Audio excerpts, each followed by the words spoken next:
I did want to ask those tough questions as well. Can we expect new equipment levels with new Town Hall releases? What are your thoughts on that as a compromise? This is very much a hot topic at the moment. We're almost reaching like a breaking point where it's just not going to work. Well, to be honest, like we haven't, for that audience specifically, we haven't been doing a good job. We're not that happy with client games. Twice as many people participate in the Gold Rush versus client games. There are plans in place to kind of make some changes to season challenges and how you progress in season challenges. We have Hammer Jam for Town Hall. What is the Hammer Jam for equipment and ore? I was going to say don't quote me on that, but I will definitely be quoted on that. I'm curious if there is a player that has gained every chest possible and does not have a legendary chest yet. All I can say is that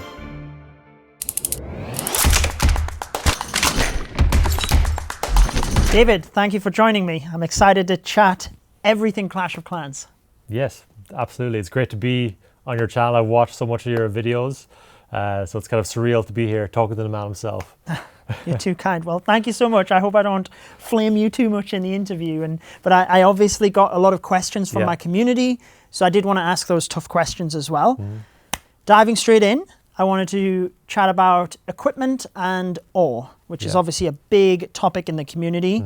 I have a bunch of questions on this, but starting out with events, there seems to be a pattern now of roughly every 2 months, that's when we get a new piece of epic equipment. Is that the current plan moving forward?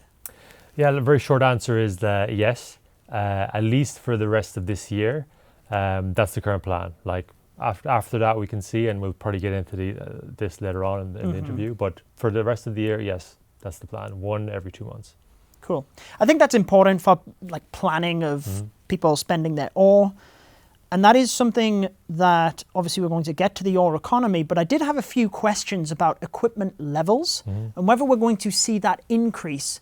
And I think this naturally is brought forward because of damage equipment, which as new town halls are released would become less effective, and naturally we would need to see more levels for that. So in terms of equipment, can we expect new equipment levels with new town hall releases? So the current plan is that we would try our best to like rebalance as needed, and where that doesn't help, then we have discussed potentially adding new levels to equipment that will be unlocked when you get to a certain town hall. It hasn't been like set in stone yet, but this is definitely one of the options. Of course, another option is that we wouldn't do any of that at all, and then we release new epic equipment. They will be released with the higher town halls in mind, but there are kind of some options on the table. I would think that's most likely we would do some balancing first, add some levels when we get to a certain town hall, but these are some of the likely the direction we'll go, but we haven't kind of decided that for sure.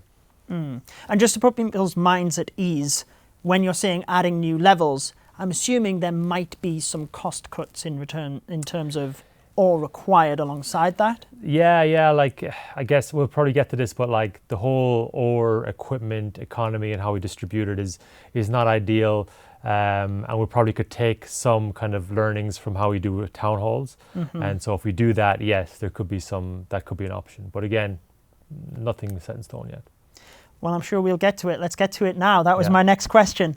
In terms of the ore economy, how is the ore economy at the moment in your view, and how do you monitor it so that you can improve it if needed? Yeah, so this is very much a hot topic at the moment. Like literally it's what I was looking at before just coming to this interview.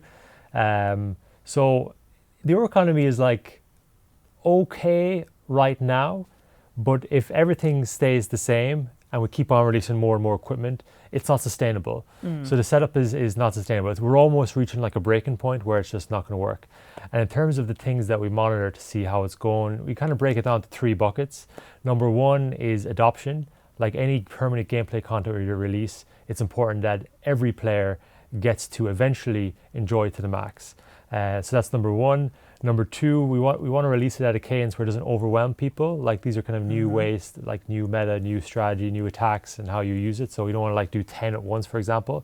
And of course, on the business side, we want to get the maximum value from the content that we're creating. So these are kind of the 3 things that we're juggling.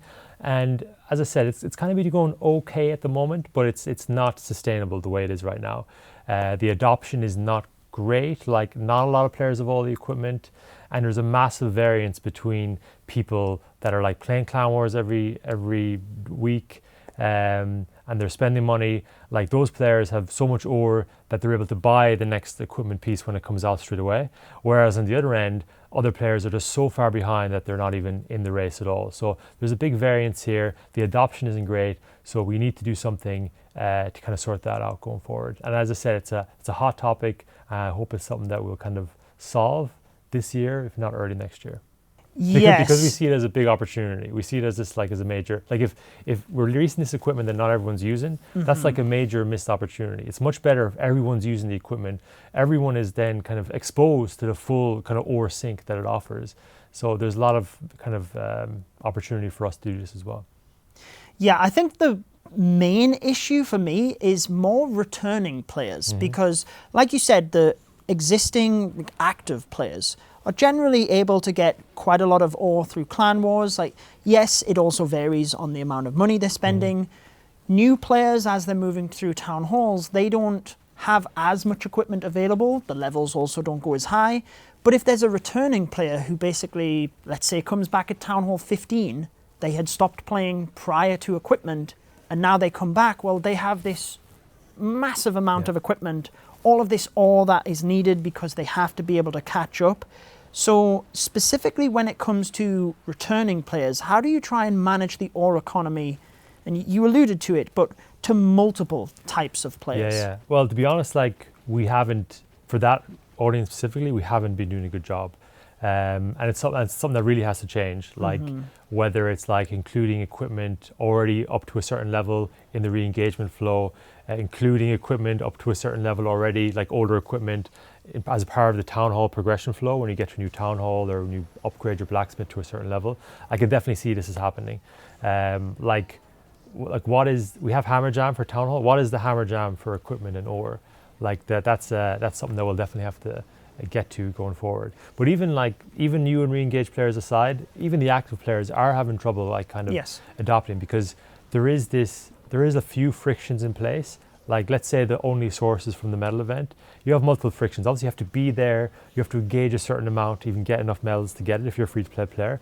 But even like putting those aside, then you have to make the choice as a player. Do I kind of forego the opportunity cost of town hall progression to get this equipment piece?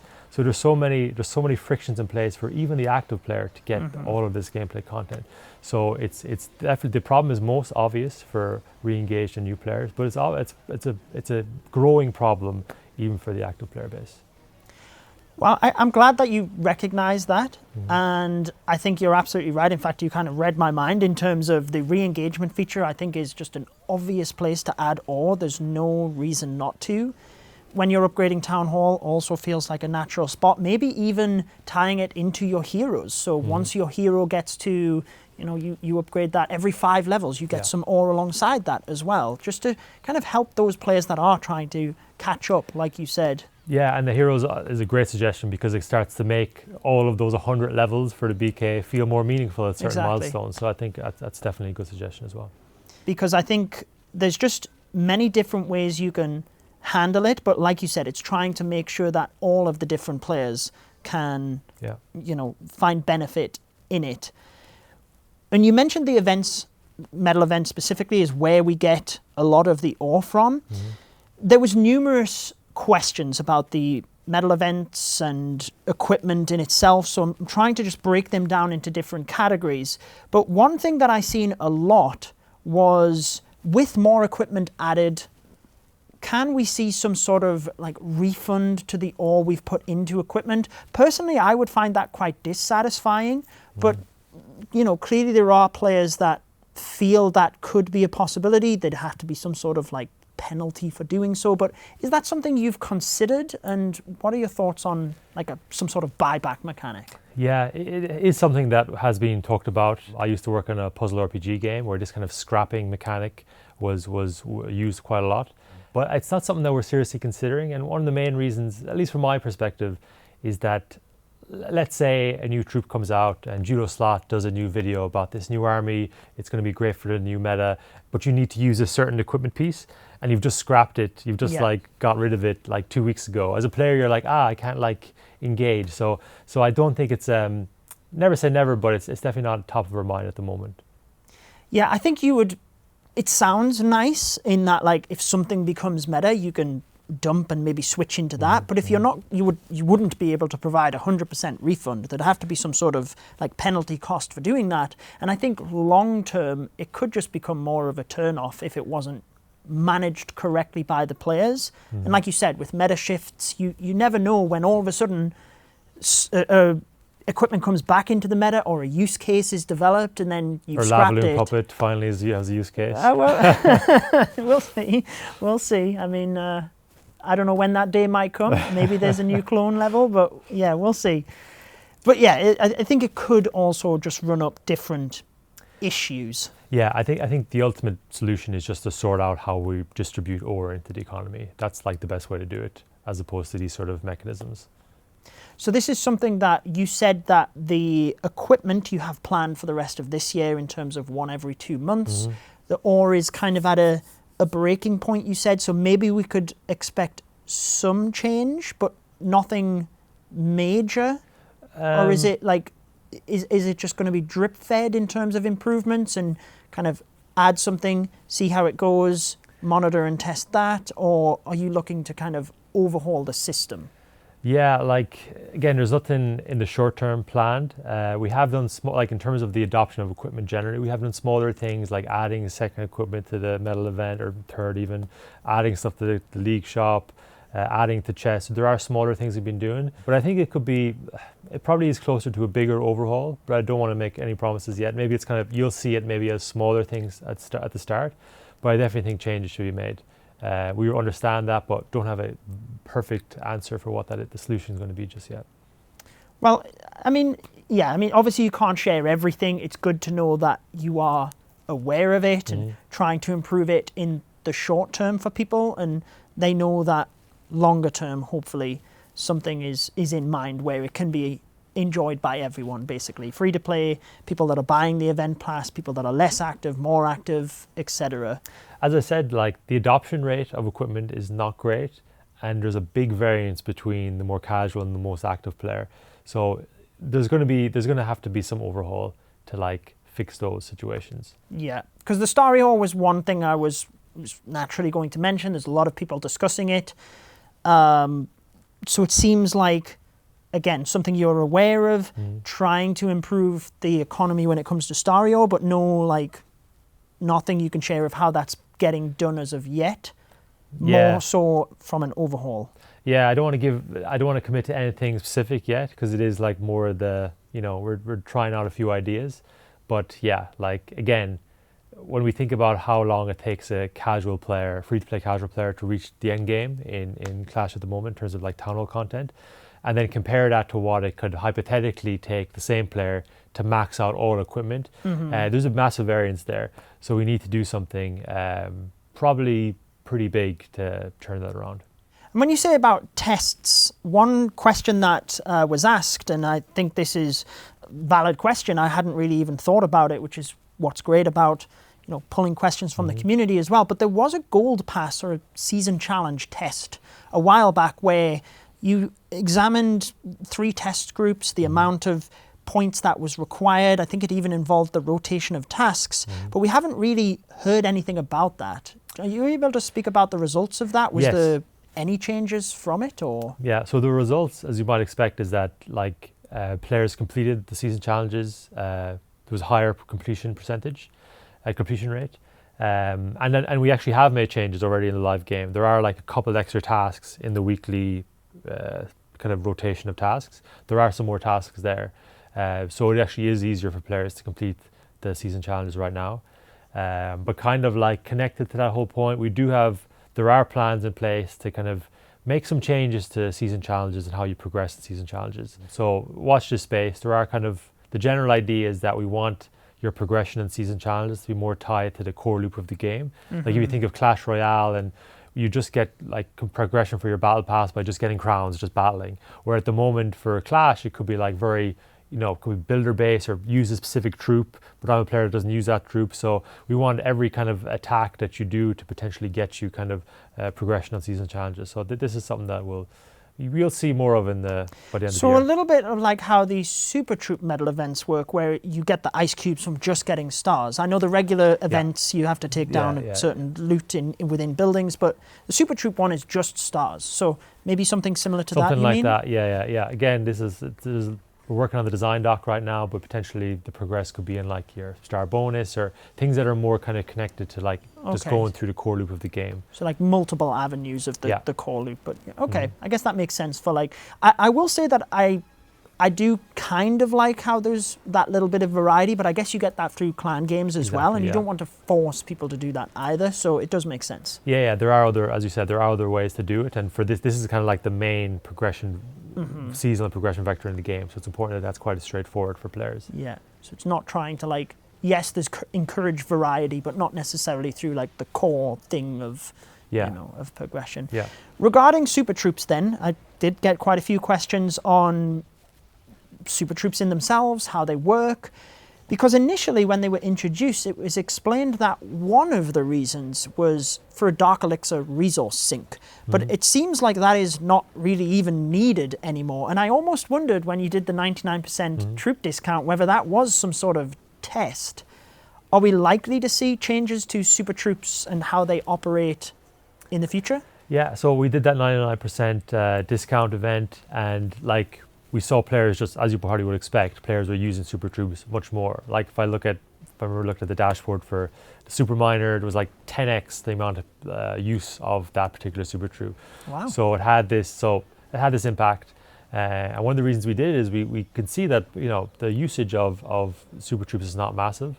So it is something that at least before Clash Anytime, it was very obvious.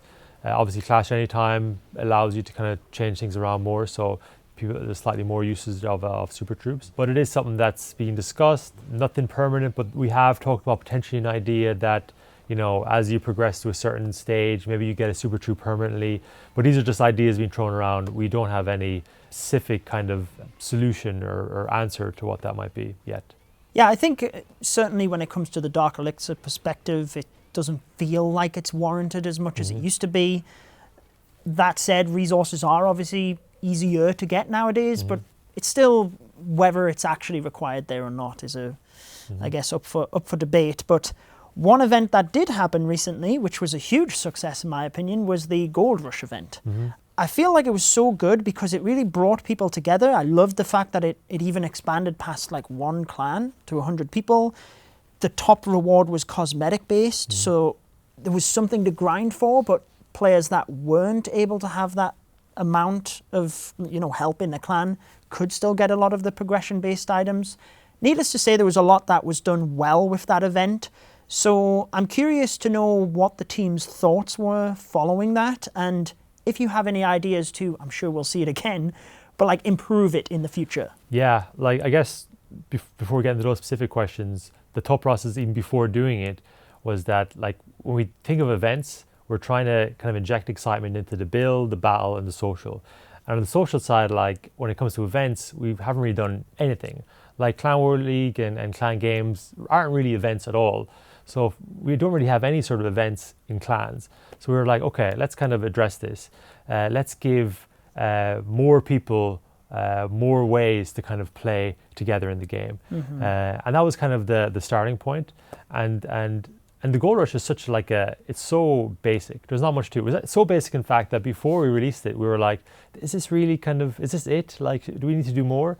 But eventually we were like, the community is like crying out for something clan related. That even though this is kind of like quite basic, they're going to love it. And you said, it was success. It was success with the community, but even on the quantitative side, like we saw big kind of jumps in engagement. It really kind of was good. And in terms of then takeaways after the event, like one of the main takeaways is that novelty in clan events or in the clan generally is like what players want, like more ways to collaborate, and we should do more of that. And then in terms of like what the next step for the Gold Rush is, or that sort of event is, you'll definitely see it soon, relatively soon actually. And some of the differences that we'll do is, number one, we want to retain the novelty. So you're going to see it maybe max 3 or 4 times a year. It's going to be different. Obviously, it's going to have a different theme to it. You're not going to be collecting gold next time. It'll be something else you're collecting. And we want to add different kind of twists to it. We want to give you more ways to collaborate. So maybe there's like, a boost weekend. So during the event, double progress. So there's a time period to like progress around. And maybe like, progress comes from other parts of the battle. So like, maybe we have a Dark Elixir event of it and we inject Dark Elixir into heroes or something like that. It's kind of wrapped in a nice different kind of theme, different kind of ways to progress, more ways to collaborate, and kind of more unique ways to kind of progress via gameplay in the event. So you'll definitely see this very soon. That's good to hear. And I really like that you are conscious of the novel aspect of it, because I do think that's important. One thing that obviously medal events have their place, they're really good. But when it first came out with the Mashup Madness, like it was wildly popular because it was so different. But you kind of see that dwindle because we see it every month. And it's understandable why we see that event every month. But we can still take the learnings from that of maybe in other aspects, whether it be the Gold Rush, trying to not overdo it so that we do keep it novel, so that people can feel that freshness factor each time. Yeah. And when it comes to the rewards, obviously you had the decoration, which was a really good decoration for people to grind for. Progression items weren't as high on that list. Is that still the format we'd be going for? Because I feel like that was successful for people as well. Yeah, that was the exact idea. We didn't want to ostracize the masses from the progression rated items, but we thought it was okay that like maybe less players get the cosmetics because it's not holding you back into progression. So I believe that we'll continue doing that going forward. Awesome. And after the event, it felt like maybe it was a novelty bias from the community, right? But there was a lot of discussion about clan games and how clan games should just be this, because again, we've run into that problem of like clan games has been out for years now, and there's been some tweaks here and there, but it's relatively the same every single month. So I'm curious as to whether the Gold Rush event actually brought any conversations about the current state of clan games and like what your thoughts on that are. Yeah, well, it's funny you should say that, the clan games should be Gold Rush, because that was actually one of the things we thought about initially. But then we were like, people are used to the rewards in clan games, that if we mess with that would not be very popular. So we wanted to create a separate thing. But yes, like the clan games is like, we're not that happy with clan games. It definitely has its issues.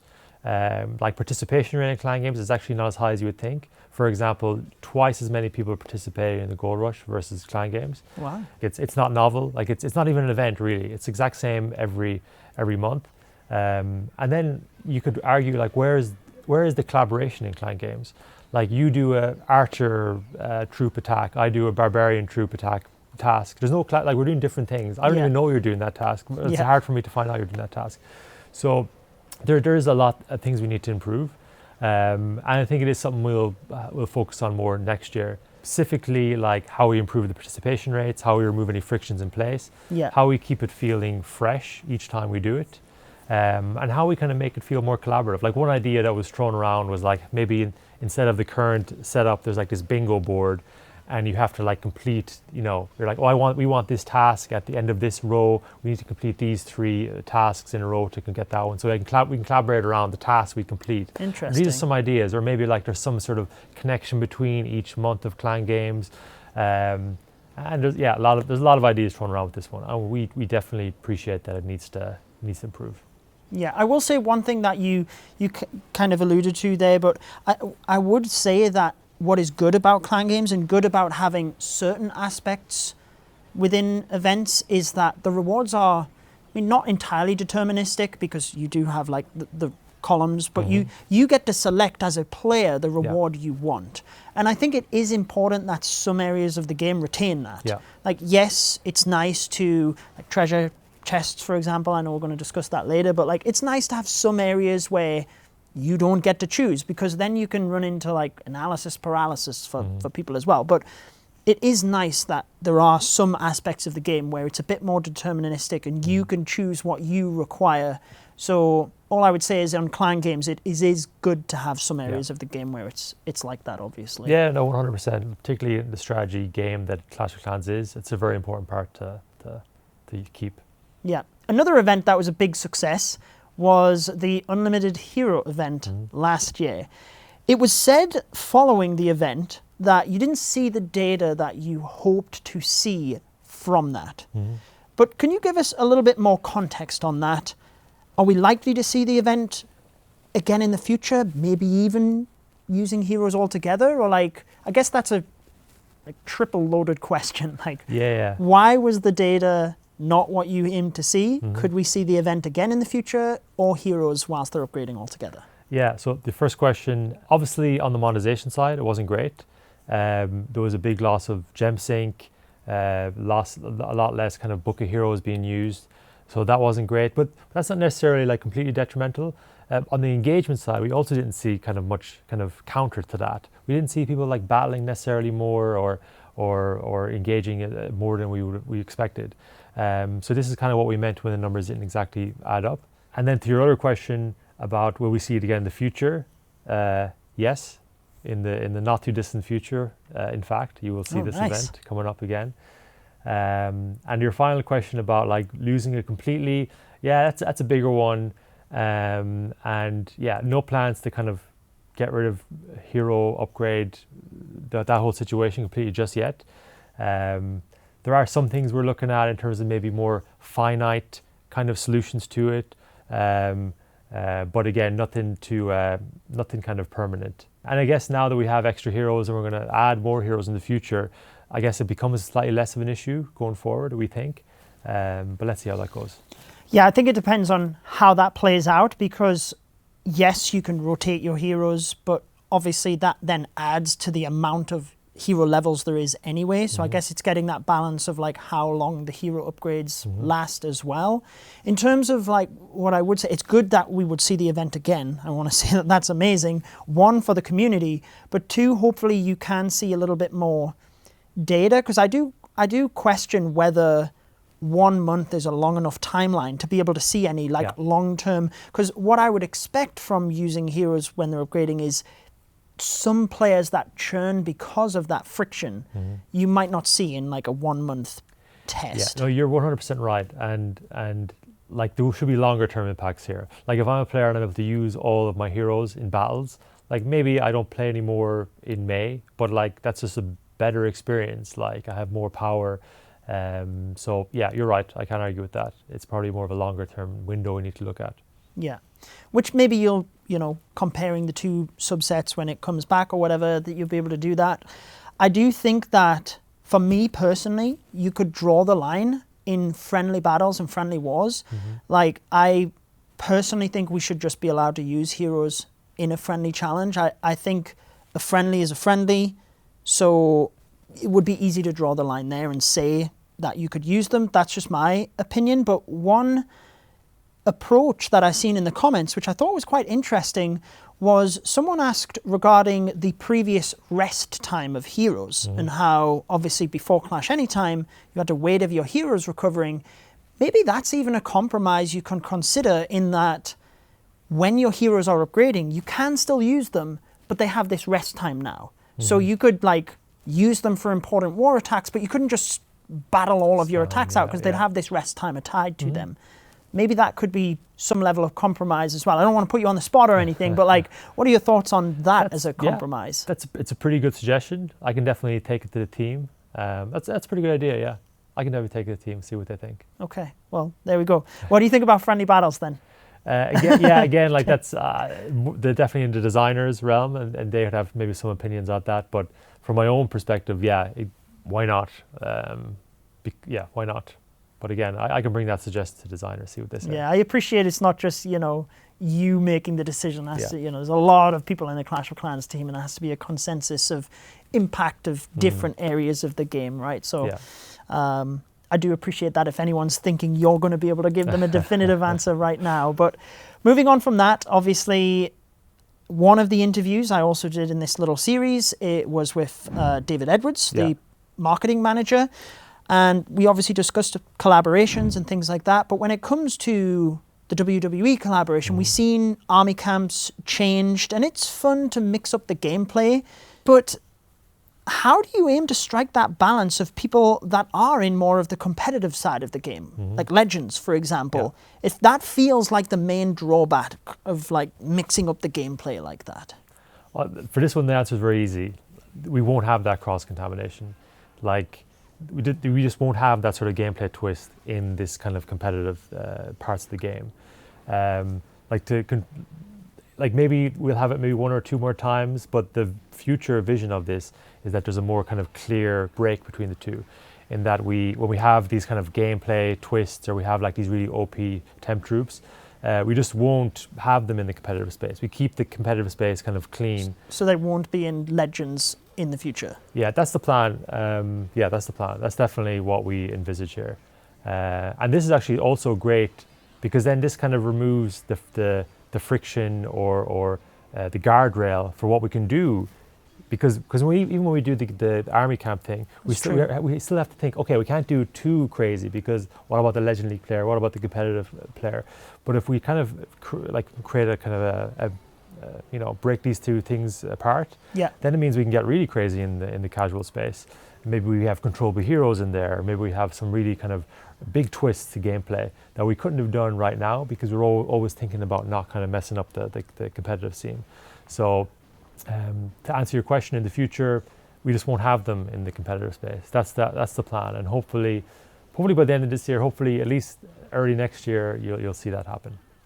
Awesome. Yeah, because I think it's a frustrating point for Legends in itself, but obviously a lot of people use Legends to practice the clan war attacks, and then these troops, like, you could use the troops, but the army camps weren't in clan wars. So what it meant was, like, you couldn't even use Legends to practice for clan wars, because the gameplay was so different. So it's good to hear that will not be the case in the future. And I think you said like maybe one or two more times there, in terms of like, you're talking event troops there specifically, not like collaborations, maybe. Not collaborations, but I mean like, this year there are some plans for like similar sort of mechanics with like troops dropping out of buildings or something along those lines.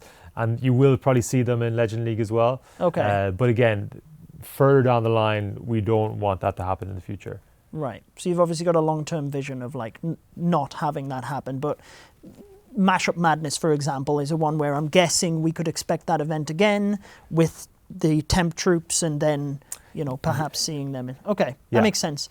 Another event that we seen the implementation of, so you kind of discussed this in the Inside the Builder Hut in terms of when you first added chests to the game. We've only really seen them in the treasure event and for some challenge level rewards. So I'm curious how the implementation of chests has gone. Has it met your expectations? And is it a conscious decision as to how much you've injected them into the game? Yeah, so I would say it has met our decision. The hypothesis with chests was that like randomization is fun and that can drive engagement, and that is what we've seen. And it's also a great way to get like more magic items into the hands of the free-to-play player, and cosmetics as well. So it's been a success in that regard, and we are very conscious about like how many chests we kind of inject into the game. Kind of alluding to our point earlier, we don't want to like have randomized rewards everywhere. We want to kind of control that. So we don't want to overdo it, but at the same time we want to inject enough so that in the space of 3 months, every player, if they're playing, they're guaranteed 1 or 2 legendary chests. And that's kind of like how we think about the numbers that we inject into the game. Interesting, yeah, because I always see like, another 20 common chests, and you think at this point, I'm curious, and you probably can't even say this, but I'm curious if there is a player that has gained every chest possible and does not have a legendary chest yet. All I can say is that is not possible. Not possible. That's not possible. Okay. Genuinely curious, but that's interesting. Thank you for sharing that, because now I know, right? Yeah. Like I get it, like common chests and everything, but I've been fortunate enough to get like a couple of legendary chests. I'm genuinely curious, like, are they really getting common chests, or are they just like farming engagement basically? Yeah, it's not possible. If you got every chest that we've released into the game, you should have multiple legendary chests by this point. Okay, so another event that we've seen a little bit of, and I know I'm questioning you on a lot of events. I do have an interview with Seth as well, more on updates, which may or may not have released before this, but obviously being heavily involved with live operations, that's why I focused all the event questions to yourself. The streak event is one that we've seen here and there, and I know it's not designed for the active player base. When it was first released, there was a lot of discussion about, you know, like, what is this? The rewards and whatnot weren't great for the active player base. It's nice to get some free rewards for them, granted, but I know it's targeted more at less engaged players and to try and, you know, encourage them to log in each day and battle. So are the results, or have the results been successful, given that that's the audience that you were trying to hit with the streak event? I would say no. The streak event has been a bit of a difficult one for us. Like we joke in the Clash team that we're on our own streak of issues with the streak event, joke while crying inside personally. So there's been a lot of issues with the streak event, as we know. And it hasn't really been hitting the mark in terms of like driving engagement either. So it's something that we need to, go back to the drawing board on and think of what kind of other ways we can deliver this sort of event. Because ultimately, the whole idea of a streak is a very kind of powerful thing. So how can we use a streak event to kind of, you know, surface that sort of underlying idea with the streak event and see if we can get more out of it. But at the moment, it hasn't been too successful. Maybe it's not even tied to attacks. Maybe you can have streak events where it's tied to like upgrading a building, and every day if you upgrade a building, that's your streak, right? Or like, I don't know, something along those lines. Because I'm guessing that's where some of the friction was, where once you got to the realm of, okay, you need a 3-star in order to finish the streak, that's really difficult for some players. That is the case as well. And of course we could make it easier. But there's more, it's a difficult one. Maybe there's more we can do in the reward side of things, because the league bonus, for example, like even though it was targeted at like a more casual player, the more casual player wasn't getting kind of a lot of league bonus percentage anyway. So they weren't able to capitalize on the 100% that they could get at the end. And that's even if they get to the end. So there's more we could do. Like one thought I randomly had with it is, what if like the time between each kind of node is like, 10 minutes. So once you start it, you have 10 minutes until you can complete the next one. So there's more pressure to kind of like, oh, this is like a real challenge for players. But then that would be more for the more hardcore players. So if anyone has good ideas of how we can make the streak event any better, comment down below. I'll definitely check them out. Yeah, it's a difficult one to get that balance for sure. Obviously, we've been discussing about a lot of events. We've got Clashiversary coming up around the corner. Is there anything you're able to share on Clashiversary and what's coming, or? So maybe I'm biased, but personally, I think this could be the best one that we've had. Bigger than the 10th? Bigger than the 10th, yes. Oof, bold. I was going to say, don't quote me on that, but I will definitely be quoted on that.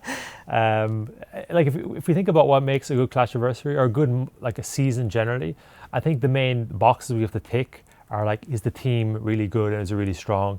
And the theme for Clashiversary that we have this year is like, I think the players are going to love it. Are there good rewards? Again, I think for this one, the players will probably like some of the rewards that we're going to have on offer. Is there some fun on the progression side of things? Is there a good like kind of progression boosts? And as you'll see, there's quite a big progression boost during Clashiversary. Is there some fun in the battle side of things? Is there some kind of novelty injected in there? And as you see, there is going to be something there. And finally, they'll want something that they can do together with others during a good season. And again, there'll be something in that regard as well. So we are ticking all those boxes. And because of that, I do think this could be one of the best ones. But I guess the players will have the last say on that one. Wow. Okay. I've got a lot of questions I want to follow up on that. Yeah. But I guess the first would be, you said like progression boost. Is that, we've seen like the summer jam, you've called it, where even throughout July we've got like discounts, but that's rolling into Clashiversary as well. Is that the progression boost that you're referring to? Yeah, that's the progression side of things. So the idea is that like in the leading up weeks, it's like, okay, gold related things are being discounted, dark elixir, but the idea is that the crescendo of the event will happen at the first week of Clashiversary. So everything then has the time discount during that first week. When it comes to, you said, free rewards that people are going to love, and this was going to be my follow-up question before you gave such a hype to the 13th Clashiversary, but I think the 10th Clashiversary was, naturally it's the 10th anniversary of the game, but it's the best one that we've seen. We had all of the challenge levels, which had like a good theme of going through the different years, leading up to a free scenery. And I appreciate you can't give hero skins and sceneries away all of the time, but I think once a year, for Clashiversary, if people knew like, okay, this is the time when we get a free scenery, it would be such a great reward for people.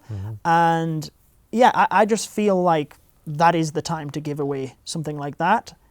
I know you don't want to spoil things for people, but in terms of a free scenery, do you think it like the rewards stack up to that at least, or exceed that, or like what would you? Yeah, like is that all it takes to be the best Clashiversary ever? A free scenery? I mean, there was some progression items along there, but like the scenery was what people worked towards. Yeah, I can't say too much, but we'll see. Okay, I'll take that as a yes. Well, I guess we'll find out. But yeah, I mean, I've always been of the opinion, because like I said, naturally the 10th year is going to be big, but then the 11th year, we didn't even have anything on the 11th year of Clashiversary. I'm not sure exactly when it was you joined the team. I think it was even potentially after that, but anyway. Let's say it was after that. Let's say it was after that. But yeah, then like the 12th anniversary was certainly better last year, but I'm always saying like, why not make it a big thing? Like, why not try and have a big celebration for the players? So I'm glad to hear that at least that is something we could see or will see for the 13th Clashiversary, and sounds like potentially even, you know, moving forward, we'd see bigger celebrations for Clashiversary. Yeah, for sure. Like I agree. Like we're celebrating your birthday together with the whole community. We should go all out, and I hope that for the 13th one, people agree that it's a good one. I did want to ask, I've covered a lot in the video, but is there anything that we haven't covered that you did want to share with the community, whether it be anything about the future or current events, or you know, just any message you might want to share with people watching? Yeah, well, first of all, I'm really hoping that they're enjoying Summer Jam. Like the idea here was that players love Hammer Jam, and Hammer Jam is always going to be Hammer Jam, but we wanted to take that formula and see if we could kind of put it together in a different way, and would players like that? And that's why there's a slightly different kind of twist with Summer Jam. But yeah, like if there's any kind of, if the players, people watching this video have any like great ideas or things that they would like to see in the game, do comment down below. We'll definitely check out your comments, and the team will as well. And we mean like bigger changes, not like smaller quality of life things, like what big changes would you like to see? And kind of like to stir the pot a bit, like we talk about social here, and we've talked about this idea of like approachable social. So what can we do on that side of things? Like there has been mentioned to the team this idea of like duo mode, where you play with your clan, but what about if me and you are in a clan, me and you could play an event together? Because at the moment, like one friction to being able to engage with these social events is you need to have a big clan in the first place. And that's quite a social friction for a lot of people. And if you're a casual player, it's a very big one. So maybe these duo modes can help out with that. And also touching upon what we talked about, you know, being able to do crazier things in the kind of more casual side during these events with like the army camp and stuff like that. Like how crazy do you think we should go? Like if we had this kind of sort of crazy mode in the game where we would have different, like maybe Controllable Hero live there, or maybe like these kind of bigger twists in the gameplay live there. Is that something that the players would like? And then finally on the cosmetic side, like I think what's been asked for a lot and we agree with is this idea of emotes, and that should be the next line of cosmetic content in the game. So definitely any feedback on that, or what else that the players think that we should do on the cosmetic side, it's very welcome for us to hear. I'm sure you will get a lot of feedback, and this is something I'm going to discuss with Seth, but I do think that when it comes to emotes, whether it's emotes or other cosmetics, having something that is tied to superchargers and the crafted defense, so that the more superchargers I do, the more my cosmetic upgrades, I think that would be important as well, so that we do have something to keep. So I think that, to me, would be a high priority in terms of cosmetics. But obviously there's a lot of place you could take cosmetics. I think the profile is the natural one that, you know, could warrant an overhaul. And it's, like you said, it's where do you actually prioritize those bigger things? Like duo mode would definitely be higher up the list for me. But I'd be interested to see what my community thinks on that one and what they suggest. But I just want to thank you for taking the time. I really appreciate it. Thank you. Fire away. Are there any underused troops that you are considering reworking? Community events always felt manufactured. We're a business. Most of our players, including Town Hall 17, are free to play. Emotes or mythic skins. We made some concepts of what mythic skins would look like. Can we expect a Minion Prince CWL skin? Let's turn up the heat. Where is our Eagle Artillery decoration? When are we going to get it? So is there any super early information, hints, teasers, anything you want to say about Town Hall 18? I can say one thing.